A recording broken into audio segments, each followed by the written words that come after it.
What's up guys? So in my second video today I wanted to make a review on my Adaptive Technologies TPX 3.0 GPS radar detector. I've had it for about 6 weeks or a month, and yeah, I've gone past heaps of cops and cameras and whatever, and I wanted to give you guys my thoughts on it. Quick note, I do have the Uniden R3 in my car, which is it performs better than this. I knew that would be the case because when I bought this unit from Radars Direct in Auckland, he's also a really nice guy. Doesn't know I'm making a video, not sponsored, not that my channel's even big enough to be sponsored. But yeah, I bought it from Radars Direct in Mount Wellington. And I actually went back there today to ask him some questions about some of the minor issues I was having with this radar, just to clarify things before making a review on it. You know, I don't want to just say shit that's irrelevant or wrong. So I went in there and chatted to him about it. Anyway, when you're talking about radar detectors in New Zealand, at least, I can only speak for New Zealand and our police and cameras and stuff, you kind of got to break it into 4 categories. So you've got police cars, which have radar in them, which is the KA band. Police vans, the speed camera vans that sit on the side of the road, like this one up here, which isn't a speed camera van, but they look like that.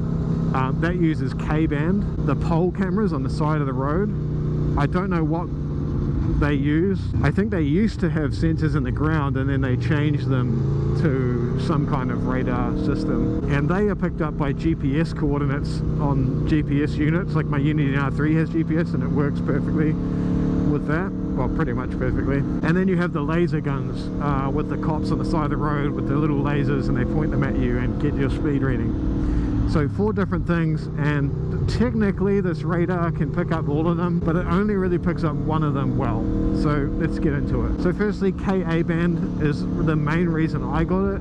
KA band is for the police cars. That's what you're going to get demerit points from getting pulled over on, and it does those pretty well. Range wise, I get I get a warning around 500 meters to a worst case scenario to like a kilometer, which is plenty. Not as much range as my R3 at Uniden, but you know, enough range to do the job. The vans on the side of the road, it doesn't work really for those.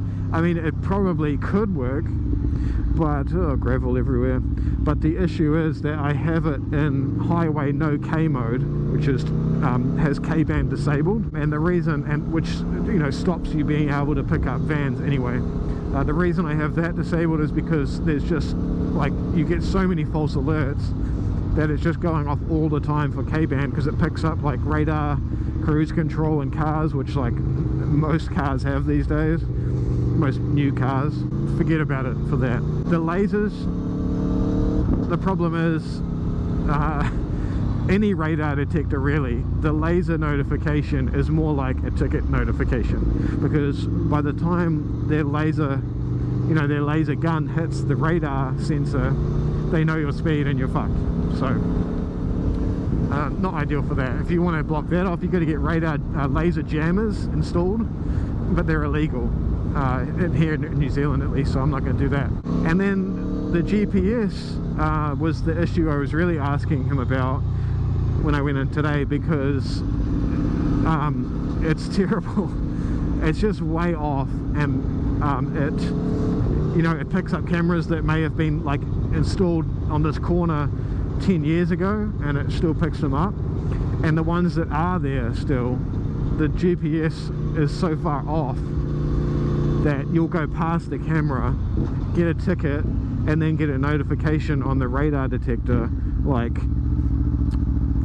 200 meters after you've passed it. And that was the thing, that was my main complaint, because I bought this one specifically. See, it's just that now red light camera. There's not even any red light here. So, and there's no speed camera either. So I don't know what it's talking about. Yeah, I talked to him and he said it's basically because, you know, Adaptive is not a New Zealand company like Uniden is, and you know, the information they have to start with the GPS coordinates isn't great either. So, you know, it's not a fault of the hardware itself, it's a fault of the mapping. And you know, you can't really, he was saying you shouldn't really expect any updates for the TPX, because they're just never going to do it. You know, he's like, sometimes they do it once a year or something, but probably not likely. So GPS kind of works, but not really. So that's pretty much it in terms of like actual performance.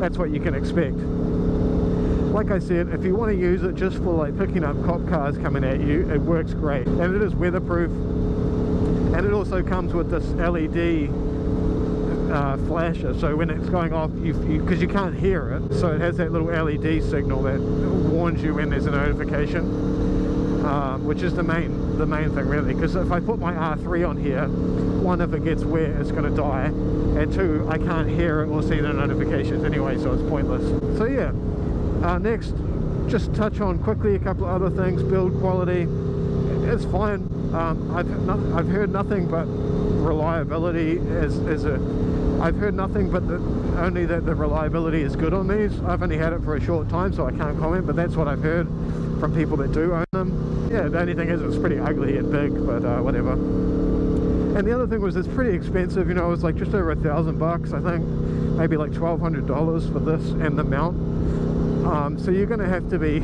speeding a lot, and you know, to like make it worth it. Like I said, it's not something I'm doing all the time. It's just like, you know, I'll be in a 80 zone and I'll get stung for going like 90 or like 89 or whatever, and it's just annoying.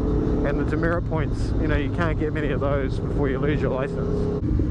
That's about it really. I don't have much else to say on it. I think it's good. I think it's a little bit too expensive for what it is, but it does the job. So if you want a radar to pick up New Zealand police cars, I'm sure it's the same in the States and Australia and wherever else as well, but yeah, it works. It's a little bit pricey. Anyway, I hope that video helps. So I'll see you guys in the next video real soon.